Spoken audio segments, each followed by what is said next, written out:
ராதிகா, திமுகவில் கூட்டணி கட்சிகளோடு தொகுதி பங்கீடு தொடர்பாக முதல் முறையாக முதலமைச்சர் மு க ஸ்டாலின் கொளத்தூரில் இன்று பேட்டியில் அறிவித்திருக்கிறார். அதில் தொகுதி பங்கீடு குறித்து விரைவில் திமுக சார்பில் குழு அமைக்கப்படும் என்று அறிவித்திருக்கிறார்.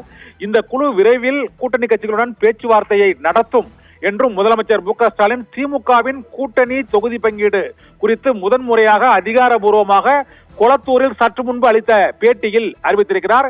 இதனால் விரைவில் திமுக தொகுதி பங்கீடு பேச்சுவார்த்தை குழு அமைக்கப்படும் என்ற அறிவிப்பை முதலமைச்சர் மு க ஸ்டாலின் கொளத்தூரில் முதன்முறையாக இன்று அதிகாரபூர்வமாக அறிவித்திருக்கிறார். காங்கிரஸ் கட்சியின் தமிழக மேலிட பொறுப்பாளர் கிரீஷ் சோடங்கர் 2 நாட்களாக நாங்கள் தொகுதி பங்கீடு குறித்து பேச்சுவார்த்தை நடத்த இருக்கிறோம் திமுகவுடன் என்று அவர் கூறியிருந்த சூழ்நிலையில் திமுக தரப்பில் தொகுதி பங்கீடு பேச்சுவார்த்தை குழு அமைக்கப்படும், விரைவில் பேச்சுவார்த்தையை தொடங்கும் என்று அறிவித்திருக்கிறார். மற்றொன்று, விஜய் குறித்தும் மறைமுகமாக விமர்சித்திருக்கிறார். புதிய கட்சிகள் தொடர்பாக என்ன கருதுகிறீர்கள் என்று கேட்டபோது, யாரையும் நாங்கள் எதிரிகளாக கருதுவதில்லை, புதிய கட்சிகளையும் நாங்கள் எதிரியாக கருதுவதில்லை என்றும் முதலமைச்சர் மு க ஸ்டாலின் என்று கொளத்தூரில் அளித்த அந்த பேட்டியில் தெரிவித்திருக்கிறார். இதன் மூலமாக திமுக தரப்பில் தொகுதி பங்கீடு பேச்சுவார்த்தை குழு 2 நாளில் அமைக்கப்படும் என்றும் அந்த குழு தமிழக காங்கிரஸ் கட்சியின் குழுவுடன் பேச்சுவார்த்தை நடத்தும் என்று முதலமைச்சர் மு க ஸ்டாலினை அறிவித்திருப்பதன் மூலமாக 2 நாட்களில் திமுக காங்கிரஸ் இடையேயான பேச்சுவார்த்தை தொடங்கும். திமுகவில் தொகுதி பங்கீடு பேச்சுவார்த்தை கூட்டணி கட்சிகளுடன் அடுத்தடுத்த நாட்களில் நடைபெற்று தொகுதிகள் அறிவிக்கப்படும் என எதிர்பார்க்கப்படுகிறது. ராதிகா,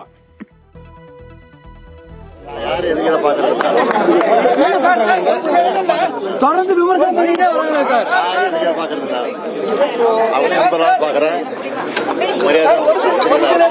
சார், குழு எப்போ அமைக்கப்படும் சார்? கூட்டணி பேச்சுவார்த்தைக்கு குழு எப்போது அமைக்கப்படும் சார்? புதிய எதிரிகளுக்கு என்ன சொல்ல விரும்புறீங்க? எதிரிகளுக்கு தொடர்ந்து விமர்சனம் பண்ணிட்டே வராங்க சார்.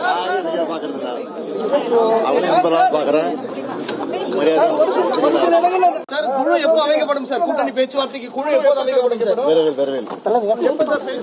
புதிய எதிரிகளுக்கு என்ன சொல்ல விரும்புறீங்க? எதிரிகளுக்கு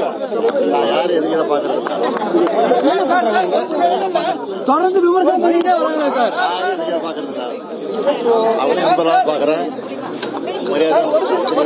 சார்,